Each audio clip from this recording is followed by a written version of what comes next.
la population meurt pour tout et de rien, hein, euh, le fait que tout manque dans le pays, c'est une forme de violence. Donc la violence, elle se décline dans toutes ses composantes, hein, depuis l'assassinat, la répression, l'emprisonnement et l'exil, hein, renvoyer en exil des Togolais, casser les pieds, casser les têtes, menacer, avoir un discours menaçant, terroriser la population par un déploiement des forces militaires pour dissuader la population de revendiquer ses droits, etc., etc. Tout ça constitue une violence. Et puis la violence, dans sa forme psychologique, c'est affamer le peuple, faire en sorte qu'il n'y ait pas de médicaments, qu'il n'y ait pas d'hôpitaux, qu'il n'y ait pas de routes, qu'il n'y ait pas d'écoles dans le pays, pas d'eau potable, il n'y a pas de pont.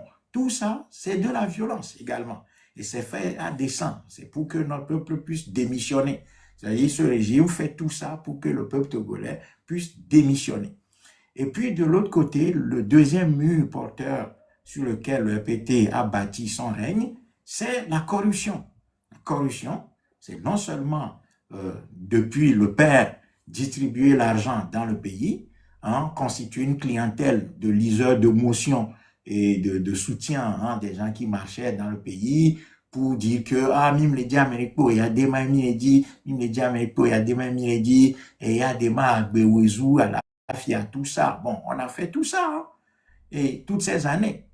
Et puis la corruption, c'est lorsque le peuple lui-même finit par intégrer, hein, les mécanismes de la démission, parce que vous voyez que ce régime est en train de tuer le pays, est en train de détruire le pays, est en train de violer les droits de tout un chacun. Ce régime a pris le pays en otage. Mais vous vous dites, ah, moi, je ne veux pas me prononcer sur l'ensemble de ces questions parce que si je le fais, je risque de mourir. Donc ça, c'est la corruption la plus violente. Hein, ce n'est pas simplement quand le RPT prend l'argent pour acheter des gens dans le pays, achète une partie de son opposition, euh, finance même des partis politiques, finance les médias, donne de l'argent par-ci, par-là. Non, ça c'est une forme de corruption. Mais la corruption la plus destructrice dans un pays, c'est lorsque la population ou le peuple est amené à cautionner les injustices. C'est-à-dire que vous voyez des gens qui vous défendent, le cas de Jean-Paul Omoulou et de plein d'autres personnes qui sont en prison ou qui ont été relâchées plus ou moins récemment par ce régime, hein, des gens qui défendaient, qui voulaient que le pays soit gouverné autrement. Et quand ce régime les arrête, notre peuple fait comme si il ne voit pas tout ça. Les gens disent, ah, ouais, on t'a collé, ouais, on y avait au d'aller, qu'on t'a collé, ouais, on y avait, qu'on t'a collé, à mon on va les blancs, on t'a on y avait au d'aller. Ça, c'est la corruption la plus brutale. C'est la corruption la plus honteuse parce que vous assistez à des injustices et puis vous condamnez même, c'est-à-dire vous arrivez même à condamner ceux qui combattaient l'injustice qui vous a infligé. Et ça, c'est la forme de corruption la plus violente. Et notre peuple a intégré ça. Et puis tout le chaos qu'il y a dans le pays. Vous allez voir notre peuple, hein, Amona no nyimire moto, amodo adidore fia, amo saniba 3 fois, 4 fois. Et ça, ce n'est pas que le régime agit directement. Mais là, c'est que comme le régime est tellement pourri, il a pourri le pays, les Togolais se sont adaptés à ce pourrissement. Et les gens sont devenus malhonnêtes, méchants, violents. Les émigrants traversent la route n'importe comment.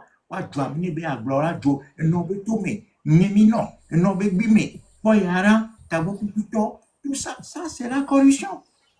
Amour, et puis, bon, quand vous voulez faire un document, un dossier, bon, nous nourrissons la corruption de ce régime parce que il y a des voies normales pour faire des documents dans un pays.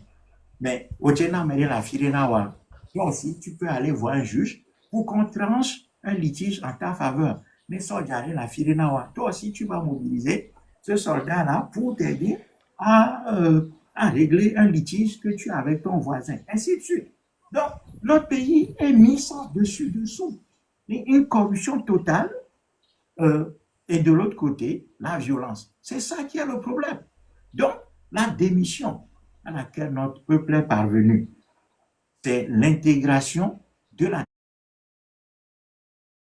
défaite. Ça veut dire que notre peuple vit avec. Et le Togolais s'est modulé, s'est transformé. Hein? Togo trop s'adapter à la situation et chacun dans le pays nuit son voisin, ce qui fait que ne peut pas nous faire confiance. Parce que bon, toi aussi, ça veut dire qu'il n'y a pas une voie légale, normale, qui est admise par tout le monde dans le règlement des litiges ou des problèmes. Ça brise la confiance totale dans le pays. Et puis, bon, là, cette corruption, amour, ça n'a novio, Togo, toi, là, ça novio, novio, me l'a novio, ça fait qu'il n'y a pas de confiance. C'est normal. Hein? Après, ce régime a développé un faux régionalisme, hein, sur lequel il a calqué les fraudes électorales depuis des décennies, en disant que le Nord était son fief et le Sud était le fief du...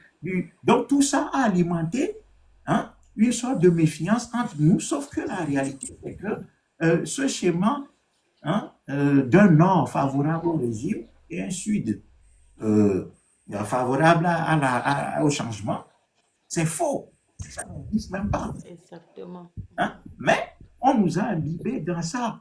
Donc, méfiance et nous, depuis des années, et nous cultivé, jamais imaginaire dans ce pays. Donc, c'est normal, quelque part, que nos jeunesses, qui n'ont pas de repères, finissent par intégrer tous les mécanismes de la corruption, de la démission, de la génuflexion, et bon, chacun cherche à survivre dans cette jungle parce que le régime a transformé le pays dans une sorte de jungle où les plus rusés, les plus malins, les plus corrompus, les plus vils, hein, les plus discrets, Exactement, hein, exactement, monsieur Coquet. sont en train de survivre.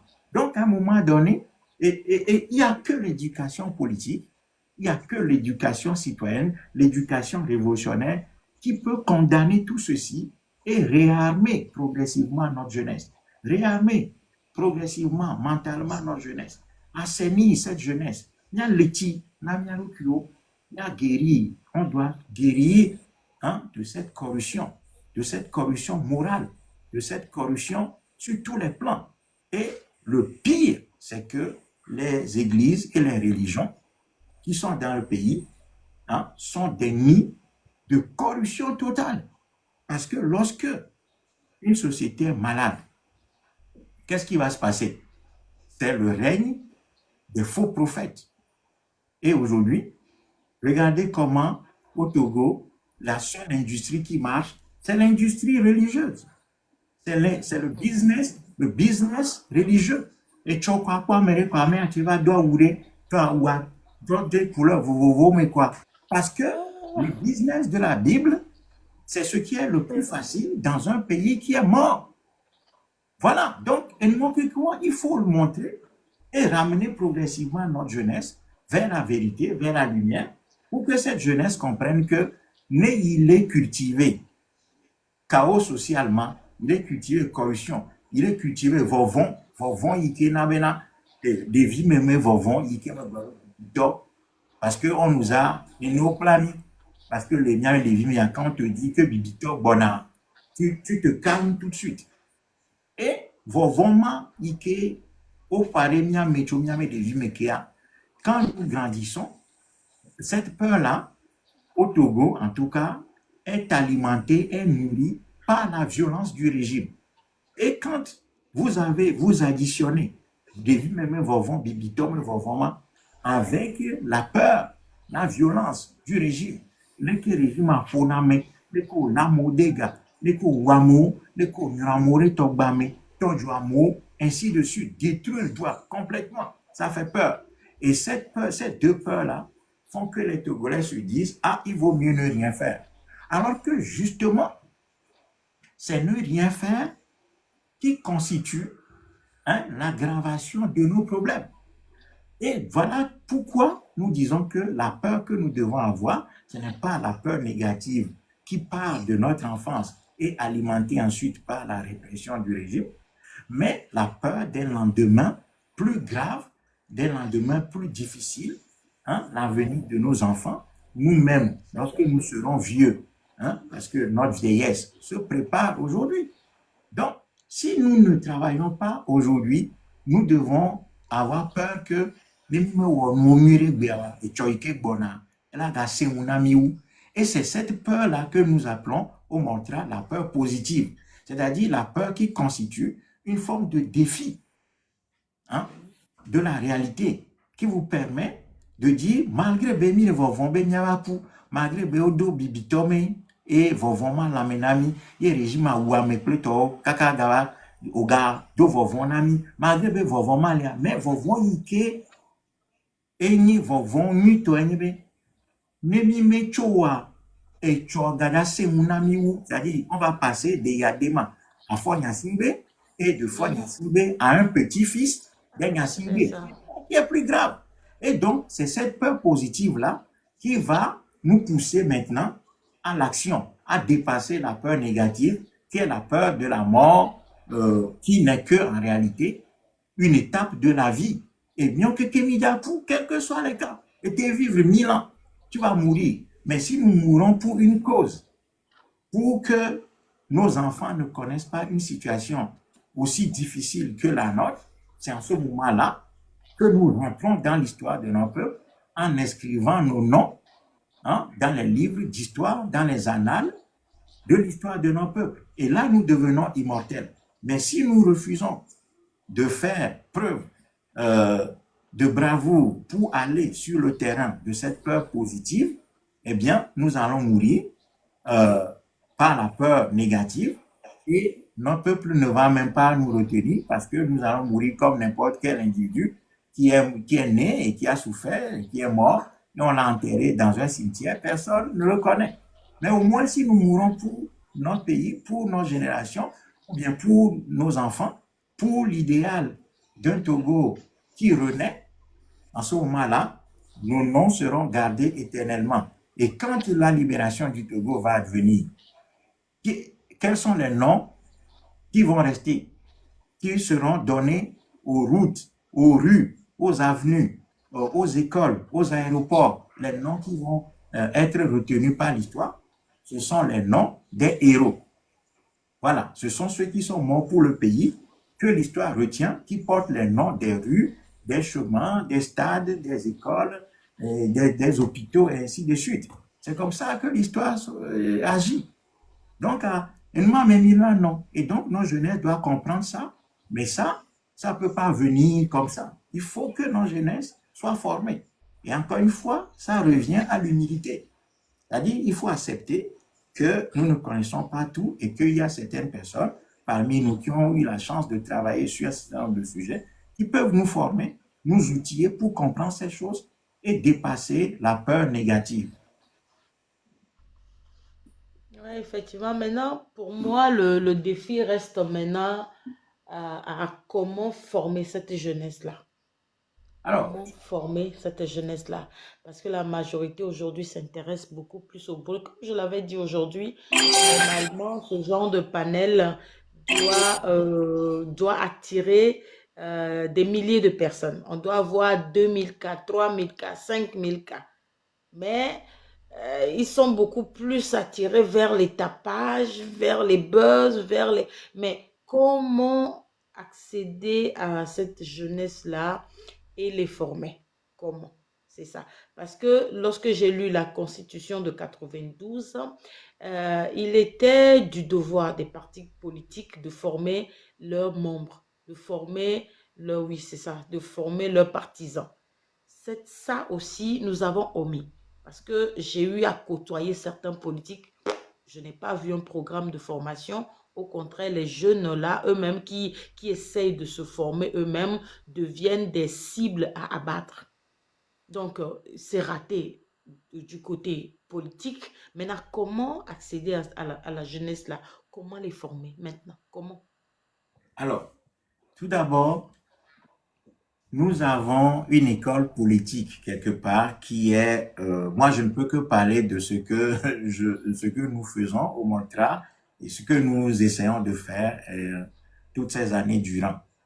L'école politique, il faudra si on était bien organisé, si on avait une organisation bien huilée, nous aurons pu créer une école de formation politique où nous allons donner des formations, pas des formations académiques coloniales, hein, comme l'école coloniale le fait, mais c'est des formations alternatives pour lire le monde et notre histoire autrement, pour lire la vraie histoire de l'Afrique et l'histoire du peuple noir, la vraie histoire du peuple noir, le cheminement du peuple noir depuis les origines jusqu'à présent. Quel est le parcours du peuple noir? Ça, ce n'est pas enseigné dans les écoles coloniales et c'est de bonne guerre. Parce que l'ennemi qui a créé l'école chez vous ne va pas vous donner les outils pour que vous compreniez d'où vous venez, où est-ce que vous êtes et pourquoi et comment vous devez aller à une destination qui va faire de vous un peuple qui renaît. Non,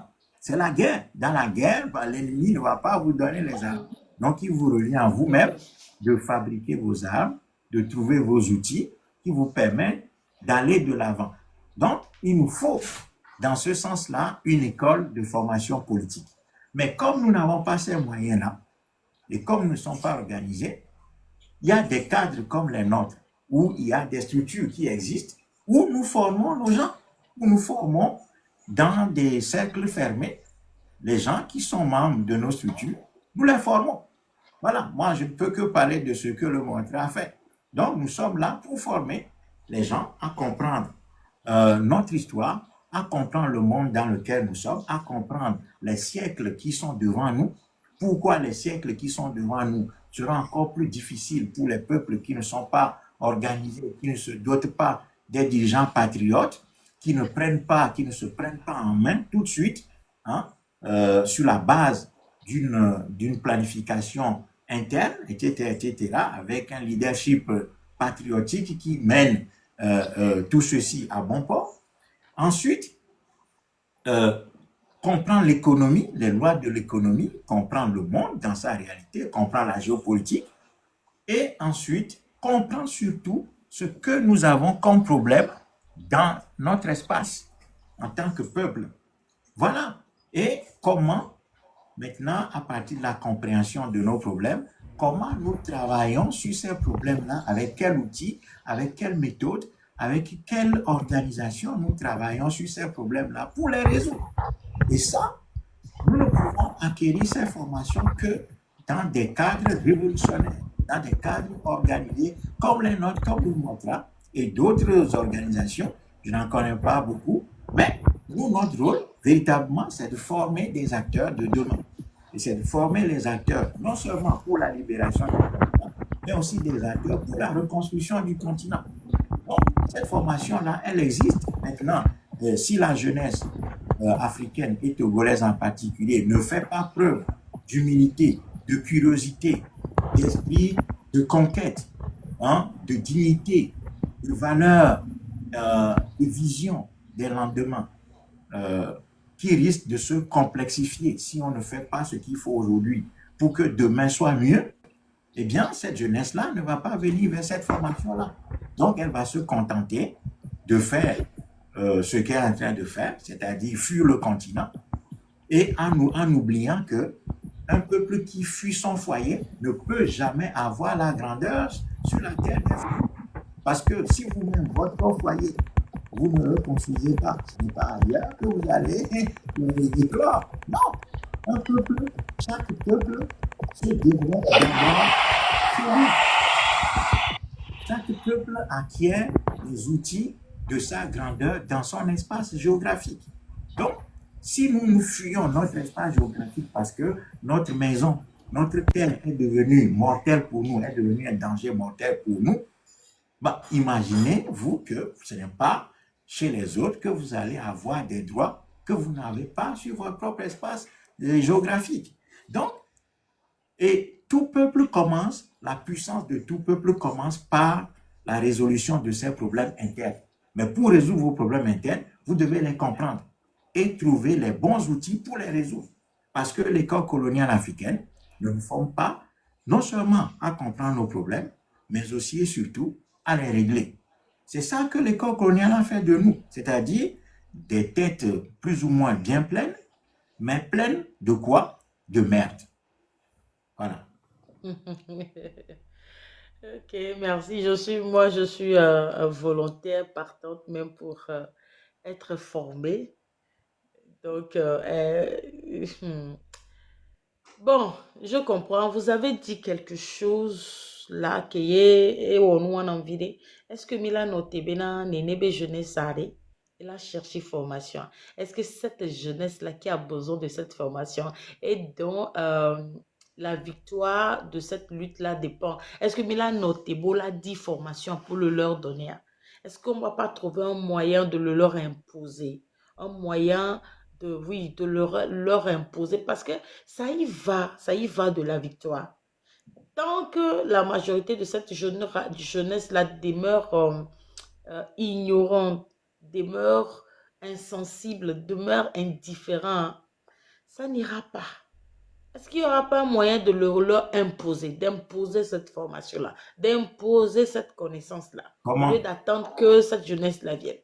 Comment? Nous avons dit à un moment donné, ça fait une quinzaine d'années que nous avions écrit qu'il faut obliger les Africains à devenir libres. Il faut obliger, parce que si on attend que le noir, le nègre, tel qu'il est là, tel qu'il est conditionné, tel qu'il est aliéné, que lui-même vienne et apprenne à devenir un homme qui marche sur ses deux pieds et qui affronte le monde, qui regarde le maître droit dans les yeux, l'affronte et le bat en plat de pied pour aller dans le monde, ben, on est mort. Donc, à un moment donné, il va falloir obliger les Africains à devenir libres. Mais comment oblige-t-on un aliéné à devenir libre? Il faut d'abord, c'est ce que vous avez dit, il faut que le message révolutionnaire, authentique, soit vulgarisé. Il faut que nos discours, qu'on le porte, il faut porter ce discours partout. Il faut obliger les Noirs à écouter ce type de discours. Il faut les forcer. Voilà, ce n'est que comme ça que vous allez commencer par dessouler notre peuple qui a bu de l'eau boueuse qui lui fait mal au ventre. Et quand l'Africain a mal au ventre, qu'est-ce qu'il fait au lieu de se désintoxiquer? Il va prendre la Bible pour dire qu'il prie, que Dieu n'a qu'à venir à son aide. Donc, c'est pour ça que notre peuple déraisonne, notre peuple délie, notre peuple est amené à une sorte de folie publique où notre peuple est malade. Donc, il faut obliger les Noirs à devenir libres en portant le message révolutionnaire à leur connaissance. Il faut les obliger à écouter ce type de message. Ça, c'est le premier aspect. Puisque nous n'avons pas une armée pour aller ramasser les Noirs quelque part et les parquer dans une cour pour leur enseigner notre doctrine. Non, on ne peut pas le faire parce que nous n'avons pas les moyens d'État, nous n'avons pas les moyens pour pouvoir faire comme ça. Donc, nous devons agir comme les témoins de Jéhovah.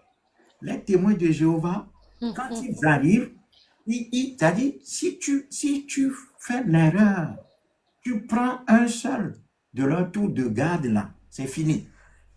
C'est fini. Ça veut dire qu'ils t'ont eu et puis ils vont commencer par te travailler jusqu'à ce que tu te convertisses à leur doctrine. Donc, nous aussi, nous devons agir comme ça. C'est-à-dire, fait quoi? Nous lâchons le message révolutionnaire et nous partons. Nous n'attendons même pas d'avoir une discussion. Toi, elle est si belle que elle va filer quoi? À dans le public et puis tu pars. Et puis, mais quand les gens sentent l'odeur du pet, là, ils vont se.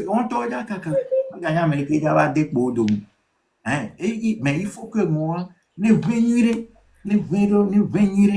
Donc, il faut que ce message-là, bien pimenté, soit mis à la disposition de nos peuples.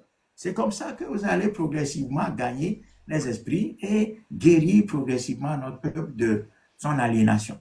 Et puis, quand nous disons que nous sommes là pour former des gens, nous sommes une école politique, nous sommes une organisation, nous ne sommes pas des youtubeurs, ni des tiktokers de profession, ni de métier. Non, nous utilisons TikTok et les réseaux sociaux comme des canaux de vulgarisation de l'information, de notre doctrine. Donc, c'est deux choses différentes. Nous ne sommes pas dans le béret, dans les choses. Non, non, non, non. Nous sommes une organisation politique. Et notre doctrine, nous voulons la partager. Et aujourd'hui, nous avons la chance d'avoir les réseaux sociaux sur lesquels nous pouvons travailler, par lesquels nous pouvons passer pour véhiculer notre message.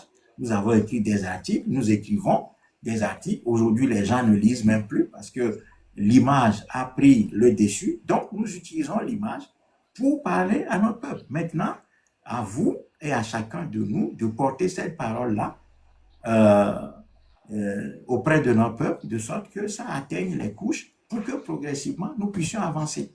Et puis, quand le message aura fait son effet, en ce moment-là, nous gagnons des esprits et ces esprits-là vont maintenant être mis à l'épreuve sur le terrain concrètement.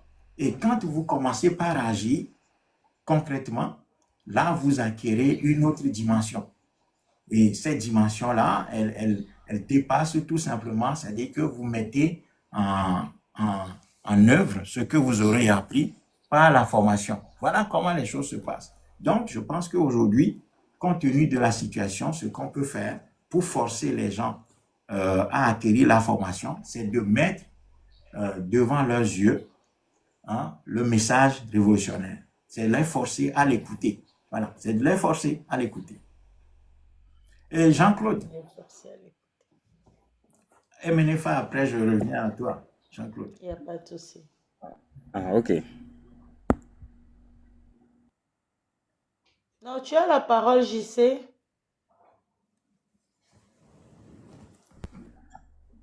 Ah, ok. D'abord, bonsoir tout le monde.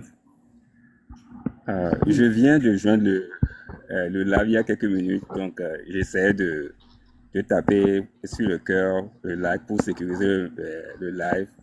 Donc sûrement que ma main, mon doigt a tapé sur quelque chose et ça a envoyé l'invitation.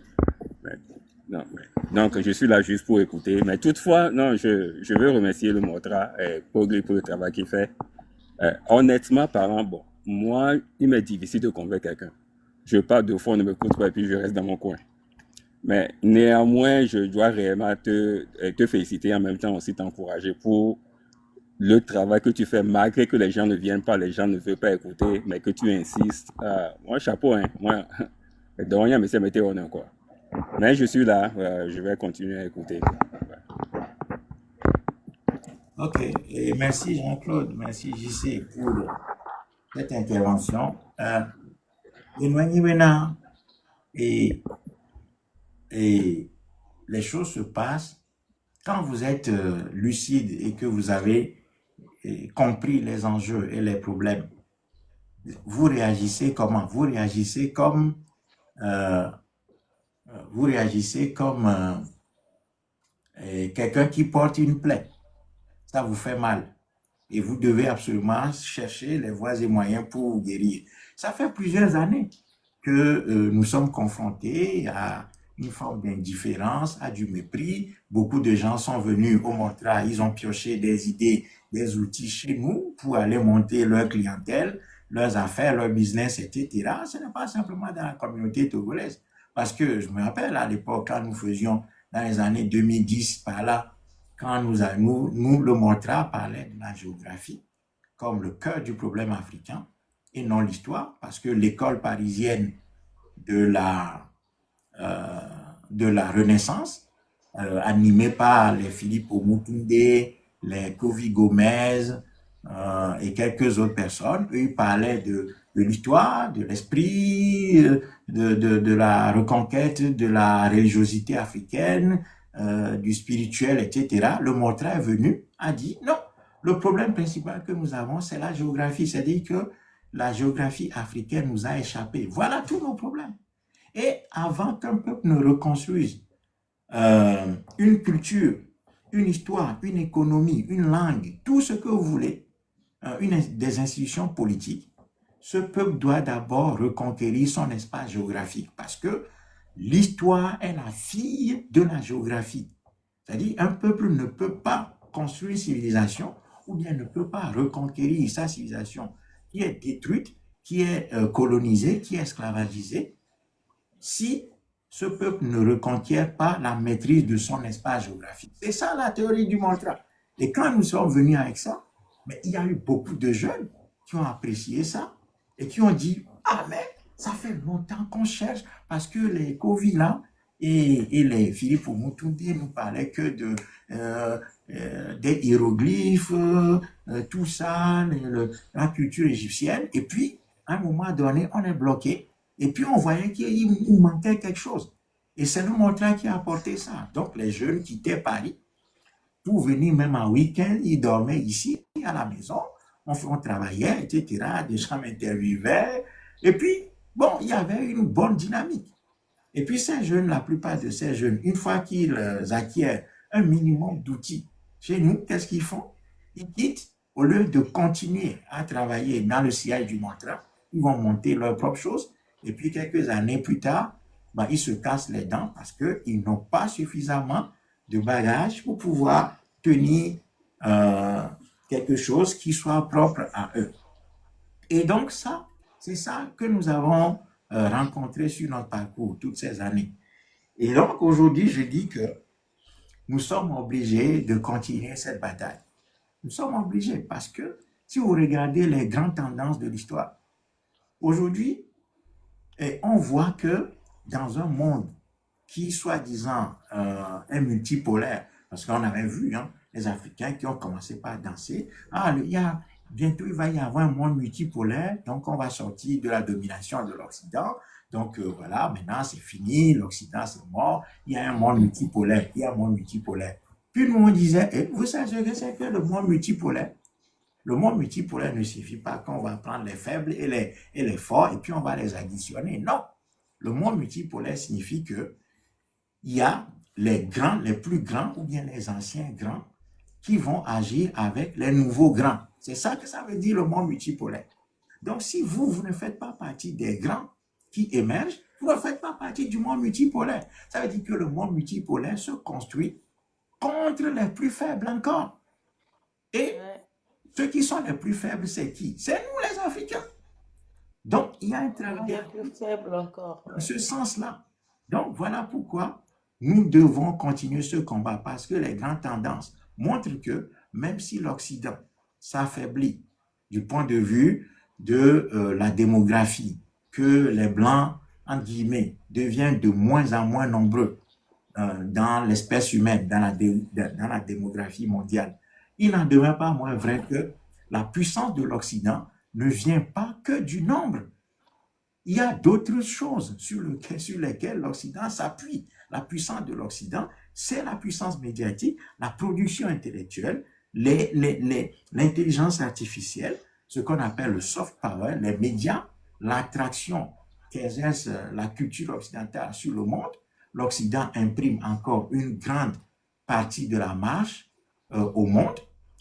L'Occident dispose du hard power, qui est la puissance militaire pour attaquer les autres pays. On l'a vu, il y a à peine 2 mois, les Occidentaux, les États-Unis notamment, sont allés capturer le président d'un pays comme un vulgaire voleur, comme un vulgaire bandit, un vulgaire vendeur de drogue du quartier. Ils ont sorti de son palais, menotté, les yeux bandés, et ils l'ont transporté en Amérique pour soi-disant le juger.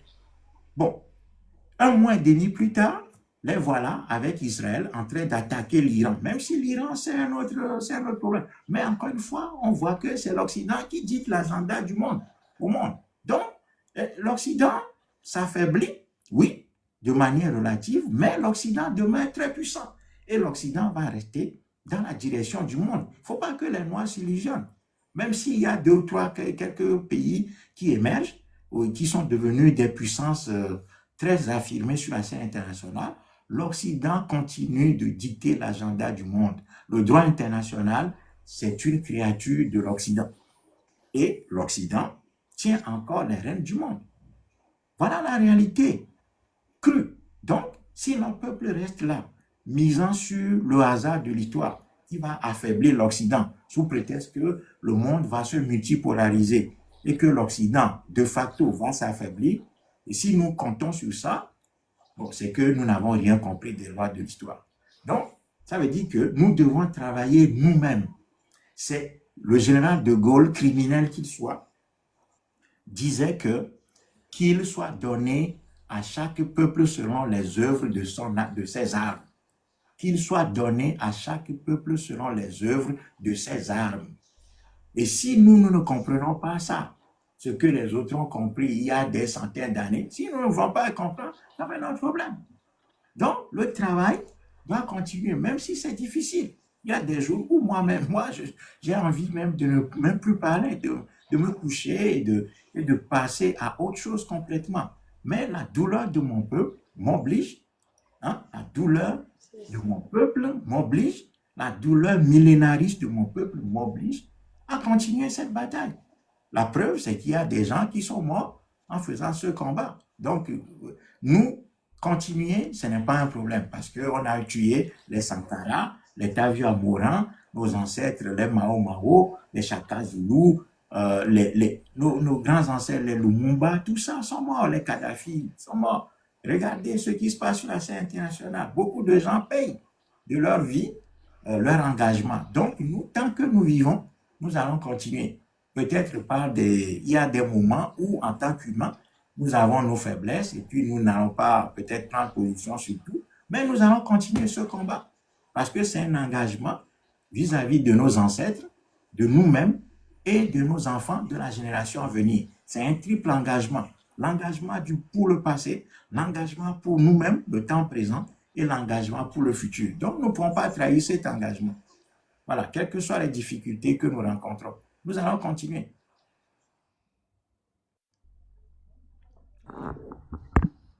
Bon, moi je vais essayer de poser une question, si, si c'est possible. Oui. Ok. Tu as déjà une fois exprimé, la diaspora a un rôle très important à jouer dans cette révolution. Que tout doit commencer d'abord par la diaspora. Et c'est la diaspora qui doit fournir l'effort intellectuel, l'effort financier, pour pouvoir aider ceux-là qui sont le terrain et ceux-là qui sont sur le terrain. Parce que le travail, c'est sur le terrain que ça se passe. Et au jour d'aujourd'hui, on peut le constater, la diaspora a complètement échoué. La diaspora n'a pas seulement échoué, mais moi je suis arrivé à la conclusion que de manière délibérée, la diaspora a choisi de ne pas faire réellement ce qu'il fallait faire. C'est un choix.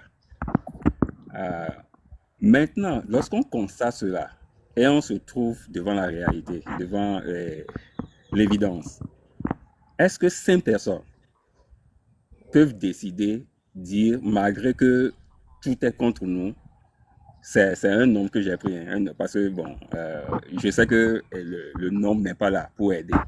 Donc, si 5 personnes décident, se disent, malgré que tout est contre nous, est-ce que 5 personnes peuvent se lever et faire une révolution malgré que tout est contre eux? Oui. Alors, il faut savoir ceci. Les lois de l'histoire sont très claires. Une révolution, avant d'être l'affaire de la masse, commence toujours par un noyau, un petit nombre. C'est le petit nombre qui commence par faire la décision, qui par son travail, sa discipline, la méthode, par la méthode, par la méthode, par la méthode, par la discipline, par sa détermination, par son travail courageux, par sa planification, sa lucidité. C'est par ce travail de noyau, d'un petit noyau, que le feu révolutionnaire se propage et atteint les masses amorphes qui sont endormies, qui ont peur, qui sont corrompues, etc., etc. Parce que, malgré tout, quel que soit l'état d'un peuple, il y a au sein de chaque peuple une force révolutionnaire qui sommeille, qui est endormie, qui est réprimée, qui est éteinte par plusieurs choses, aussi bien du côté du pouvoir que par une certaine opposition qui, en réalité, nourrit et accompagne le pouvoir dictatorial qui oppresse le peuple. Voilà comment les choses se passent. Donc, le travail révolutionnaire commence toujours par un petit noyau. Quand Mao et ses camarades ont commencé par travailler, c'était 2 ou 3 personnes. Les gens ne pensaient pas que les communistes chinois pouvaient faire ce que les nationalistes, à partir du mouvement des boxers en Chine, avaient entamé. Personne ne croyait. Parce que la Chine était morcelée, dominée par les puissances extérieures, la Grande-Bretagne, les États-Unis, la France, la Russie, le Japon, beaucoup de puissances étaient présentes en Chine et la Chine était morcelée, confiée à des bandits de grand chemin, appelés des chefs de guerre.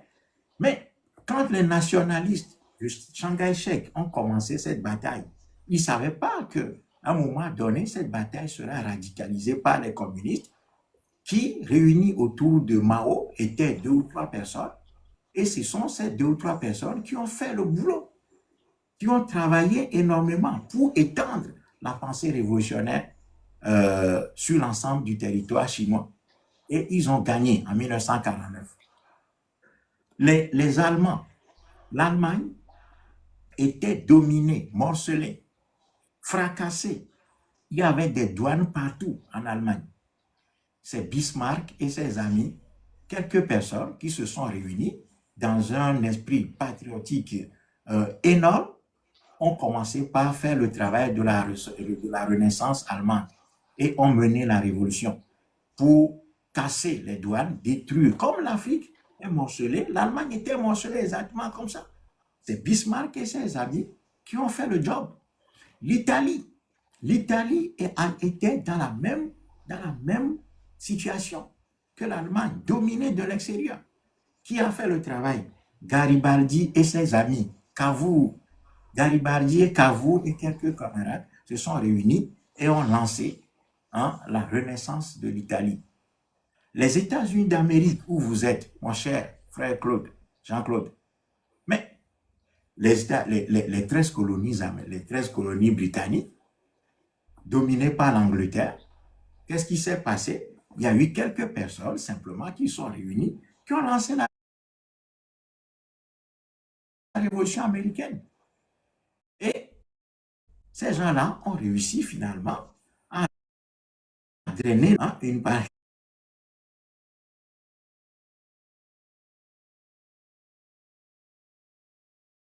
à drainer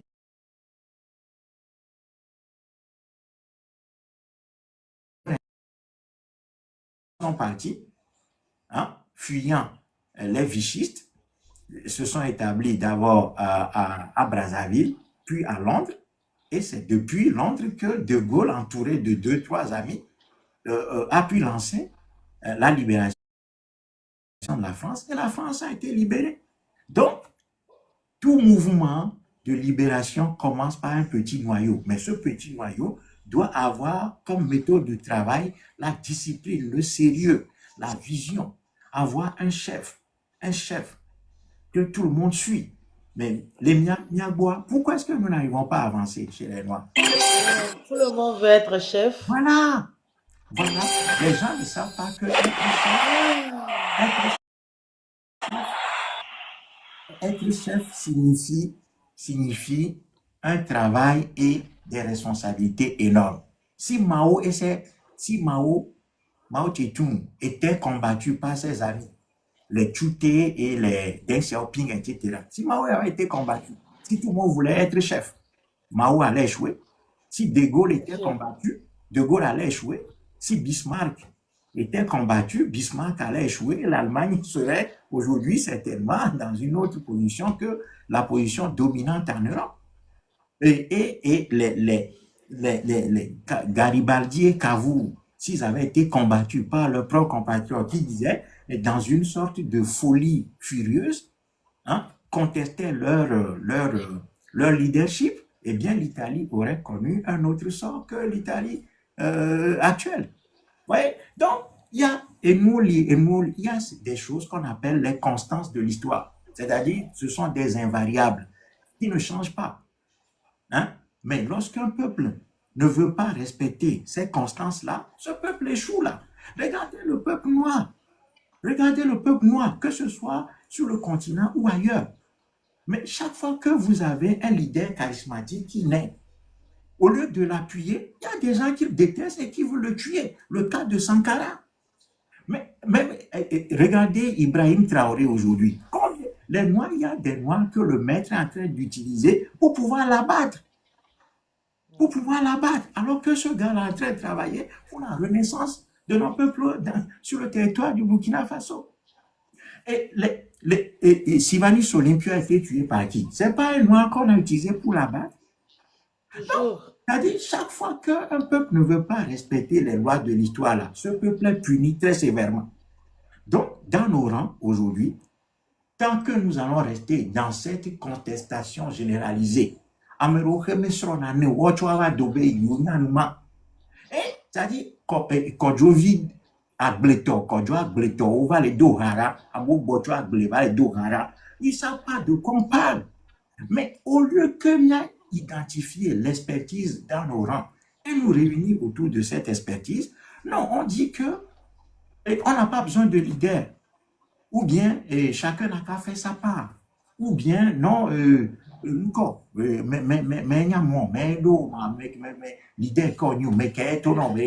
donc, quand on refuse de respecter les lois de l'histoire, on est puni. Voilà pourquoi notre peuple est puni. Nous avons assassiné, le maître a utilisé des Noirs pour assassiner nos propres leaders chaque fois que Américain me nuit le mien domé.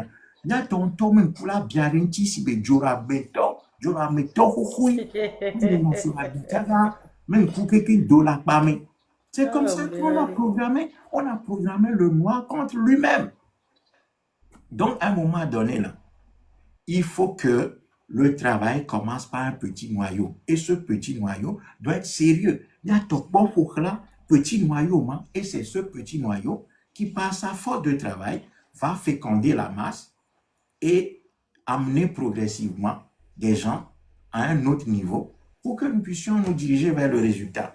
Donc oui, le travail révolutionnaire par essence parle toujours d'un petit noyau. Avant d'être l'affaire de la masse, la révolution part toujours d'un petit noyau. Ah, ok, merci. J'ai aimé la réponse que tu as donnée. Et surtout l'exemple de la Chine. Ça m'a beaucoup convaincu.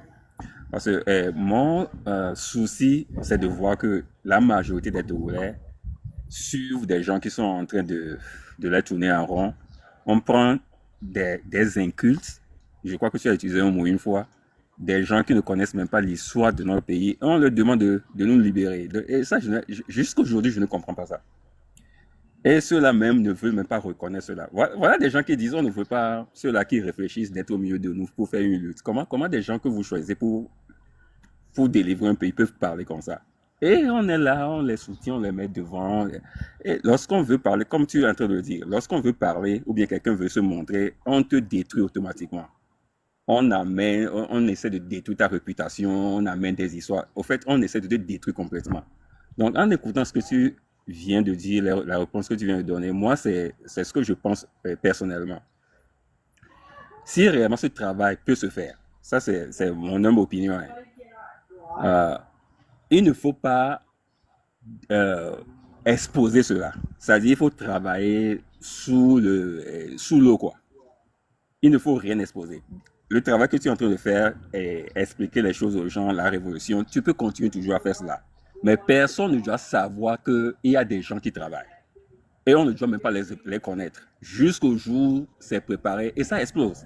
Donc, en prenant la réponse que tu viens de donner et vu la manière, le comportement de la sociologie de notre peuple, le Togolais, la manière dont le Togolais réagit, ce que le Togolais fait, moi, ce que je comprends, c'est que dès qu'ils savent que quelque chose se prépare, ils viendront pour le détruire. Donc, c'est ce que moi, je prends de la réponse que tu es en train de donner.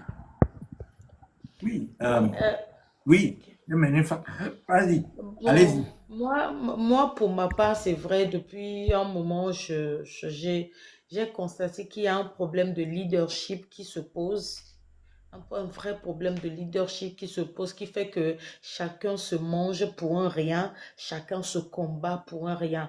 Moi, pour ma part, ce n'est pas qui est devant qui est mon problème. Si tu veux être devant, tu peux être devant.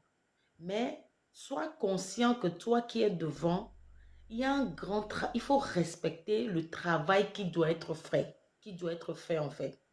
Ce n'est pas parce que tu es devant que c'est toi qui connais le plus et que le coup de grâce doit forcément venir de toi. Non. Tu peux être devant par stratégie. On peut te mettre devant par stratégie. Mais sois conscient que tu es devant parce qu'il y a une stratégie qui voudrait que tu sois devant. Pour moi, aujourd'hui, peu importe qui peut être devant, mais qu'il y ait un réel travail qui se fasse derrière. Un réel travail, vraiment un travail, une organisation de béton qui se fasse derrière. Et ça, il faut de l'humilité à ceux qui sont devant, ou il faut de l'humilité à ceux-là qui sont vus aujourd'hui pour reconnaître cela. L'humilité, il avait parlé de ça depuis le début.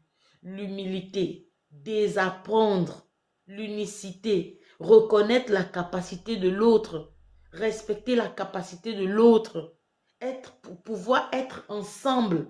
Sinon, mon frère, on va passer encore des années, des décennies dans ça, tant que ça ne se respectera pas. Vous avez parlé de loi, tant que ça ne va pas être respecté, on va passer des millions d'années dans ça, à tourner en rond, à vivre les mêmes choses, à subir les mêmes choses, à vivre le même cycle. Et pendant ce temps, il y a de l'argent qui coule, il y a de l'énergie qui coule, il y a des vies humaines qui coulent. Un voyage de 8 km commence toujours par un pas. Je vois que si c'était que c'est un panel où on était en train d'insulter, on était en train de faire le buzz, on serait déjà allé à 1000 personnes. Mais 25 personnes, vous avez parlé d'un sec, d'un noyau. Comme le frère JC l'a dit, on continue. Moi, je vous avais jamais écouté. Je vous ai jamais entendu, je ne vous connais pas. Peut-être de nom, oui. Mais comme je viens de vous découvrir, certainement qu'il y a quelqu'un qui vous découvrira encore, apprendra de vous, va vulgariser un peu, un peu, un peu, un peu, un peu. On finira par se comprendre et voilà, y arriver. Parce que la connaissance, elle libère. La connaissance, franchement, elle libère. Merci beaucoup. Merci, Emenefa. Merci, Jean-Claude. Et je vais combiner vos deux interventions. En réalité, il s'agit d'un abus de langage que de parler d'une guerre de leadership. Parce que pour qu'il y ait une guerre de leadership, il faut préalablement qu'il y ait des leaders. Et le leader, ce n'est pas ceux qui font du bruit et de l'agitation, comme nous sommes en train. C'est-à-dire que c'est l'ignorance qui nous fait dire qu'on appelle des gens qui s'agitent des leaders. Parce que le leader, c'est d'abord celui qui dispose des connaissances du sujet dont il parle. C'est d'abord ça. C'est ça qui fait d'abord de quelqu'un un leader. Première caractéristique d'un leader, c'est disposer de la connaissance de la matière qu'il veut traiter ou bien qu'il traite. Deux, pour être leader, il faut avoir cette humilité, c'est-à-dire que les connaissances que vous avez là, vous ne pouvez pas vous reposer là-dessus parce que la connaissance est une dynamique. C'est-à-dire que c'est quelque chose qui avance et vous ne devez pas vous reposer sur vos premiers acquis, mais vous devez continuer à vous cultiver. Puisque le problème en soi est une dynamique. Il y a de nouvelles forces qui s'ajoutent, qui viennent soutenir ce qu'il y a en Afrique, qui vient soutenir le régime se renouvelle, et il y a des membres étant morts, bon, il y a aujourd'hui une nouvelle génération, donc on doit adapter les connaissances à cette situation qui est évolutive. Donc, ça veut dire que le leader, c'est celui qui dispose non seulement des connaissances de base, d'abord de la matière qu'il veut traiter, mais ensuite, le leader, c'est quelqu'un qui est dans la position d'apprendre de nouvelles choses. Donc, l'humilité pour apprendre, continuer à apprendre. Et puis, troisièmement, le leader, c'est celui qui parle pour éduquer, pour réprimer, pour réprimander, pour donner des conseils. Le leader, ce n'est pas celui qui parle pour parler. Ce n'est pas celui qui crie à bois. La parole du leader doit être une parole qui vient quand il faut apaiser, quand il faut réprimander, quand il faut éduquer et enseigner, et quand il faut motiver et mettre des gens au travail, le leader doit avoir la mesure. À chaque étape, à chaque situation, le leader doit avoir une parole. Mais quand quelqu'un parle à tout bout de champ, dans la culture africaine, mais on n'attend pas le chef, celui qui tranche les questions, celui qui tranche les litiges, celui qui régule la société. Ce n'est pas celui qui... les douamés, même dans la famille royale, quand le roi meurt, on ne désigne pas, même si tu es le premier de la fratrie, même si tu es le frère aîné de la fratrie, et que tu parles n'importe comment, et tu t'exhibes, tu bois de l'alcool, tu fais du n'importe quoi, et il y a ranokele, et douamé, et il y a amevlu, il y a blamba amevlu, même ne ou gagné vie tout ban ton afia répondre dia on va chofia nao. On va trouver même le Benjamin de la famille qui est sage, qui est mesuré, qui a la parole mesurée. C'est à lui qu'on donne le trône. Donc, quelqu'un qui parle parce que il y avait fiu fiu nous que grand fiu fiu hein, y libido ma. Chaque jour, tes gens prennent la parole. Ils veulent intervenir sur tout. Nous duo wala donti, wano da et tout non, wano da tout non, wano da tout non. Et vous appelez ça leader? Et c'est ça qu'on appelle guerre de leadership. Non, s'il vous plaît, c'est un sérieux. C'est pas du leadership. Et ensuite, le leader, c'est quelqu'un qui dispose d'un plan d'action, qui est organisateur, qui dispose des qualités humaines exceptionnelles. C'est ça le leader.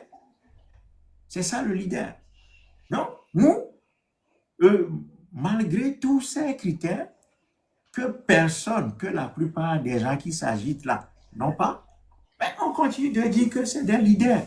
Mais en tant que, ça dit, je pense que les Togolais, que nous sommes, Togolais que nous sommes, et voilà, nous marchons sur la tête. Et quoi? Et les mots ont un sens. Vous ne pouvez pas dire qu'il y a une guerre de leadership là où il n'y a pas de leader. Parce que si vous dites leader, vous devez définir ce que c'est que le leader. Et après, même définir, et nous qui sommes leader, vous allez prendre les gens que vous qualifiez de leader. Il y a une définition, est-ce que à un moment, mes comportements sont clés et nous qui sommes leader, mes définitions. Il faut les cas qui globé guerre de leadership et parce que il y a plusieurs personnes qui remplissent les critères, les conditions de leader, s'affrontent parce qu'il y a une guerre d'affirmation de soi qui fait que en ce moment-là, il y a une guerre de leadership. Si on n'est pas dans ça, ça veut dire que nous abusons du langage en appelant ces bêtises, ces conflits de coq, ces combats de coq, nous les appelons abusivement guerre de leadership. C'est faux. Voilà ce que je veux dire sur cette question. Donc, et nous qui sommes au banc, et nous qui sommes maintenant, le cloutouisme, et nous qui sommes avec cloutouisme, il y a cloutou, il y a des gens qui manquent de culture. Il y a nous quand on remplacer pour nous humilier, pour nous écraser. Yo va cho cloutou, cho d'arrêter. Bon, après auto, voyez, bateau américain vers Odiban, Kafi va cho mandé Yadema. Alors que depuis 63, c'est Yadema qui dirigeait. Et Yadema, c'est l'incarnation même du cloutouisme. Cloutou et Yadema. C'est-à-dire, béto méto. Et quand on nous impose, on impose à un peuple un cloutou. Nous, Kaïdjona, c'est que la plupart des gens dans le pays pensent que les cloutou maté dirigé doit. Donc, à Messia, métier a été dirigé d'où. Donc, à partir de là, à partir de cette conception cloutouiste des choses, il y a beaucoup de gens qui sont des attardés, des acculturés, des incultes politiques, des incultes sur beaucoup de choses, mais qui viennent s'affirmer que Yotia et Choaïwe, c'est-à-dire ils se rêvent comme des leaders virtuels du Togo, comme des futurs dirigeants du Togo, parce que au premier à partir de Cloutouma, Cloutounini, Yoke Plomi, il y a des gens plus vieux, Cloutoua. Bon, donc ils s'inspirent de ça et ils disent, bah, nous on est mieux que ces gens-là. Donc, et nous, parce que les partis politiques au Mégaméen. Mais les partis politiques, quand ils sont nés dans les années 89-90, nous, et comment qu'on d'allons non domé? Parce que chacun pensait que il y avait dans l'Iyadema. Et au lieu de chasser Yadema, on s'est plutôt battu entre nous pour nous éliminer, pour qu'il n'en reste qu'un qui soit capable, soi-disant, d'affronter Yadema et de le battre dans les yeux, en oubliant que la force de Yadema, ça ne venait pas du peuple, c'est les armes et la violence, la corruption. Donc, Enmaïmi est cultivé. Ça, ce n'est pas une guerre de leadership, c'est une guerre d'idiots, d'incultes, d'analphabètes politiques et des gens miséreux. Voilà ce qu'il faut dire. Et à partir de là, nous devons changer complètement de paradigme, définir des critères qui, selon nous, font de quelqu'un un leader. Et ce n'est qu'à partir de là que nous pourrons maintenant dire un tel ou tel est leader et que, à partir de là, bon, on peut avancer sous la houlette de cette personne ou de ce groupe de personnes. Voilà ce que je peux dire sur ce point. D'accord. C'est clair. Merci beaucoup. Je vous en prie. Je sais pas, il est quelle heure chez vous ici? Il est minuit 8. Je vais dormir. Ouais. Aujourd'hui, c'est dimanche. C'est le jour du Seigneur pour nous, certaines personnes. Donc, je vais vous laisser dormir. Maintenant, je vais prendre l'habitude de vous suivre, de vous écouter. Prends ce qui est bon, laissez ce qui est mauvais. Et puis voilà, merci beaucoup. Et bon courage à nous tous. Merci. Et bonne soirée, bon live. Oui. Merci beaucoup. Bienvenue aux uns aux autres. Bonne nuit à toi.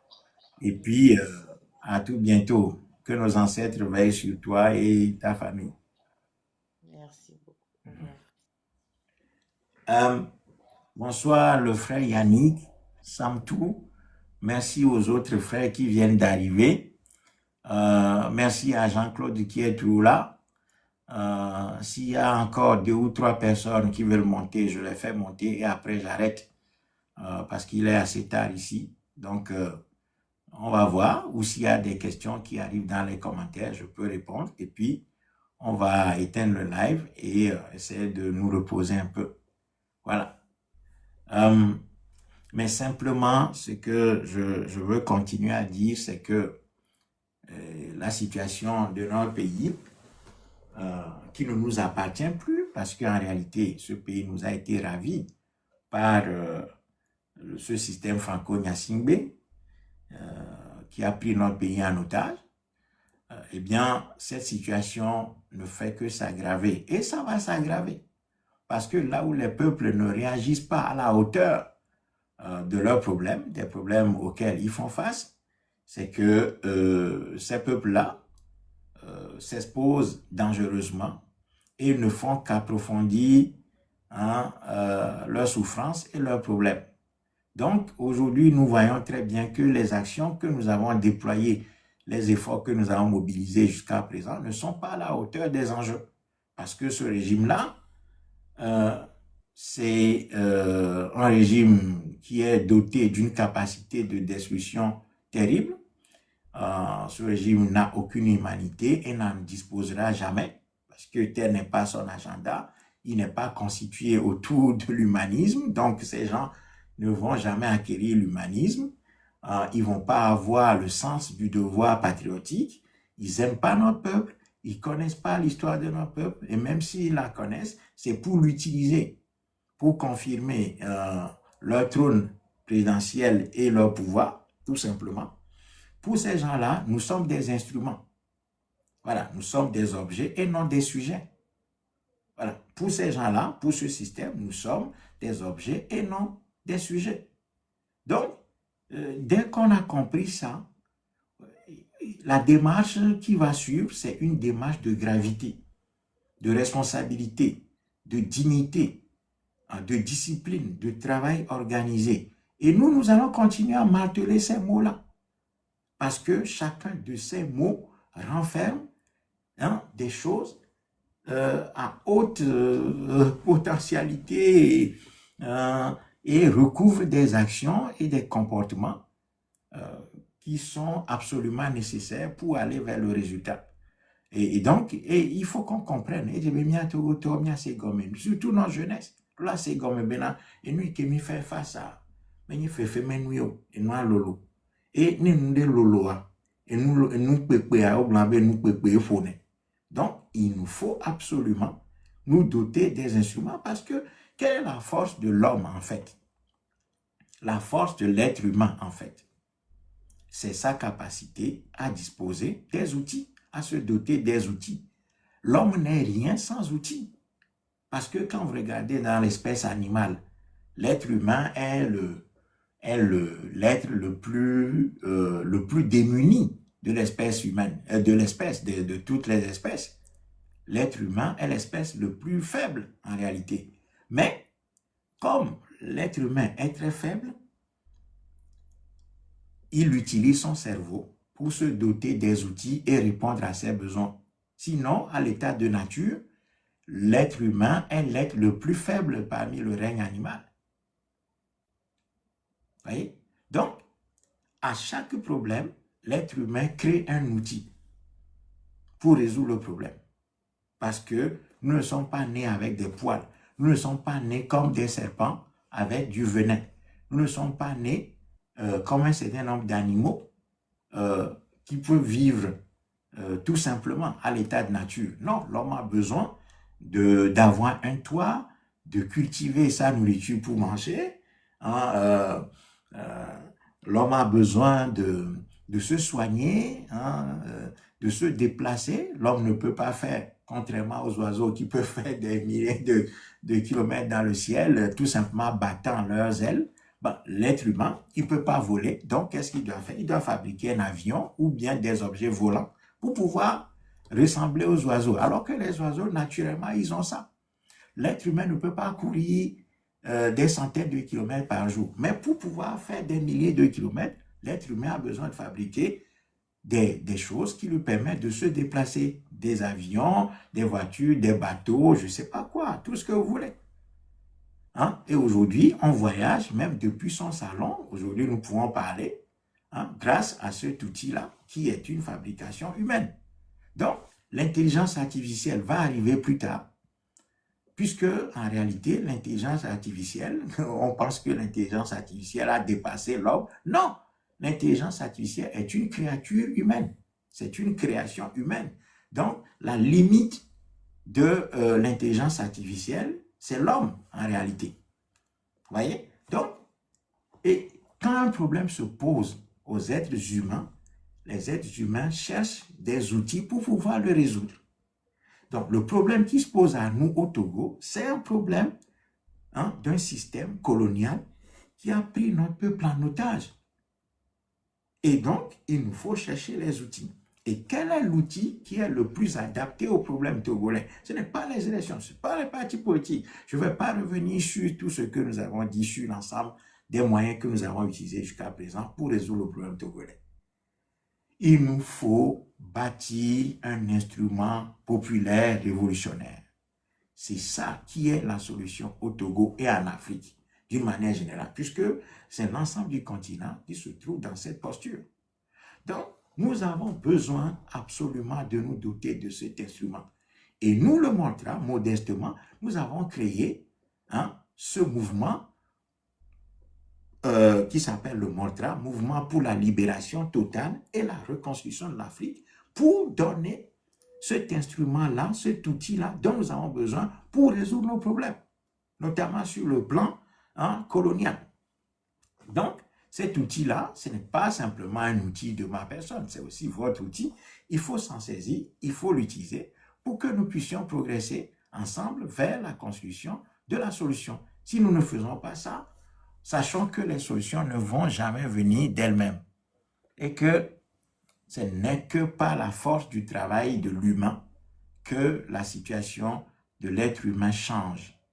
Il n'y a pas de miracle, il n'y a pas de raccourci vers la liberté, il n'y a pas de voie facile. chaque fois que des peuples ont voulu prendre des voies faciles, ils ont fini en enfer. Donc, nous devons construire ce mouvement populaire et c'est l'appel, encore une fois, du Mortra. Mais moi, j'ai appris beaucoup de nos compatriotes, si bien que aujourd'hui, nous ne cherchons pas à gagner des milliers, des centaines de personnes, des centaines et des milliers de personnes, mais simplement ce noyau décisif capable de faire un travail discipliné pour que nous puissions avancer progressivement. Donc, la balle est dans le camp de tout un chacun. Si nous voulons, nous pouvons. L'espoir est permis à condition d'utiliser le temps qui passe pour préparer la suite. Mais si nous pensons que le temps lui seul va régler notre problème, non. Les problèmes qu'on ne règle pas, les problèmes qu'on n'utilise pas le temps pour traiter, les problèmes qu'on ne traite pas en utilisant le temps comme moyen, eh bien, ces problèmes s'aggravent. Voilà la vérité. Donc, les maladies qu'on ne soigne pas dans le temps, si vous pensez que plus le temps va passer, vous allez guérir naturellement, vous vous trompez. Parce que le temps, en ce moment-là, devient votre pire ennemi et cette maladie va vous tuer. Voilà. Donc, il faut utiliser le temps qui passe pour préparer la bataille finale face à ce système. Et comme nous sommes les plus nombreux, mais les plus nombreux, désorganisés, trompés par n'importe quelle sirène, les plus nombreux, mais désorganisés, apeurés, corrompus, minés par des conflits internes de bas étage, etc., préoccupés par le pain quotidien, eh bien, ce grand nombre-là, pour le moment, ne dispose pas de la force. Mais il faut renforcer ça, maintenant, en nous dotant de cet outil qui est un mouvement de libération nationale. Ce n'est que comme ça que nous allons nous renforcer et aller vers la victoire. Donc, voilà ce que je voudrais dire ce soir. Je laisse encore une fois la parole à Jean-Claude, si tu veux dire quelque chose, et après je conclue, et on va en rester là pour ce soir. Ah, ok. Bon, je l'avais dit avant, je venais de joindre le live. Mais bon, les réponses que tu as données, les explications qui ont suivi, je comprends mieux maintenant que c'est une question de volonté, de savoir que le nombre est vraiment restreint, mais il faut beaucoup de discipline. Il faut y mettre le cœur et savoir là où on va. Et ne pas se précipiter en pensant que la solution, c'est aujourd'hui, bien demain. Mais la solution viendra après le travail qui sera vraiment fait dans, en bonne et due forme. Donc, au moins aujourd'hui, c'est ce que je comprends parfaitement. Ben, écoute, frère JC, merci. C'est effectivement ça. Que,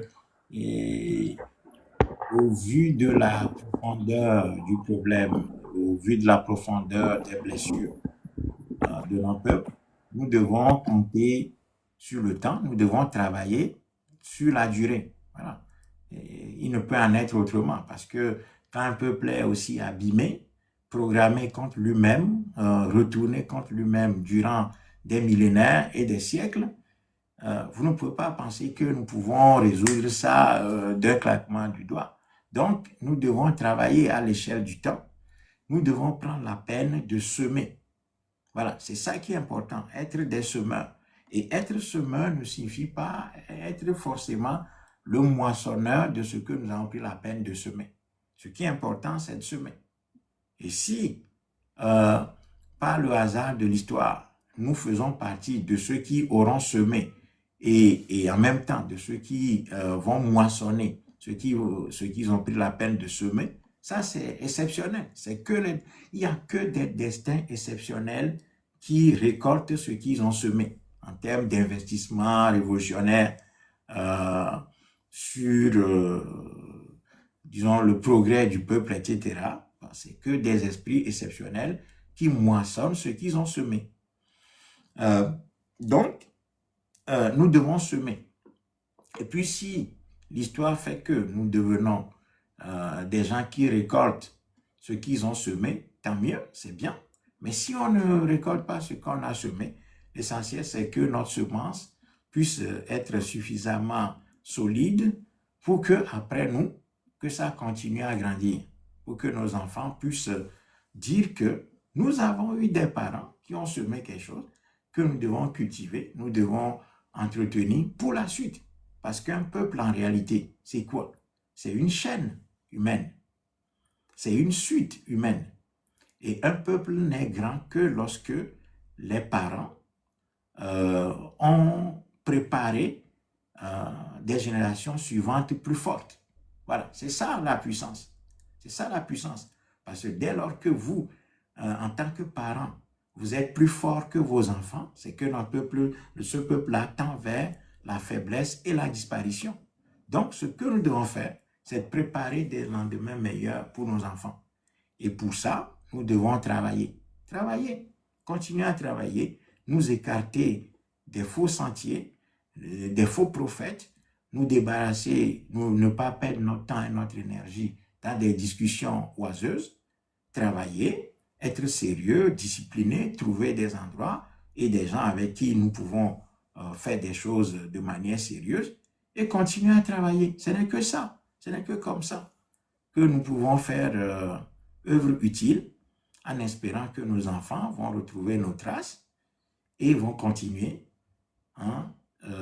sur cette lancée et faire en sorte que notre peuple arrive à bon port. C'est comme ça que tous les peuples l'ont fait. Donc, c'est ça notre défi.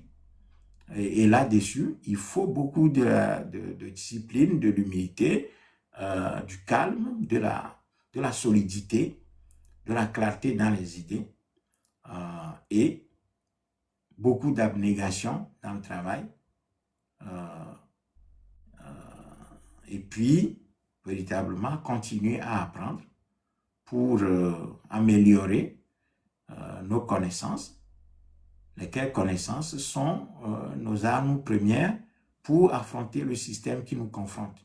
Voilà comment les choses se font chez n'importe quel peuple. Donc, le peuple noir ne va pas être l'exception qui confirme la règle.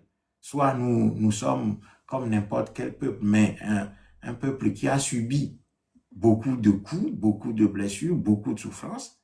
Mais définitivement, si nous voulons regagner notre place dans le Conseil des Nations, il va nous falloir passer par ce que l'histoire a indiqué au peuple comme loi, à savoir que lorsqu'un peuple est dominé, colonisé, piétiné, détruit, dominé par une élite coloniale qui est placée à sa tête, eh bien, la première des choses à faire, c'est de s'organiser pour s'en débarrasser. C'est tout. Il n'y a pas d'autre voie possible.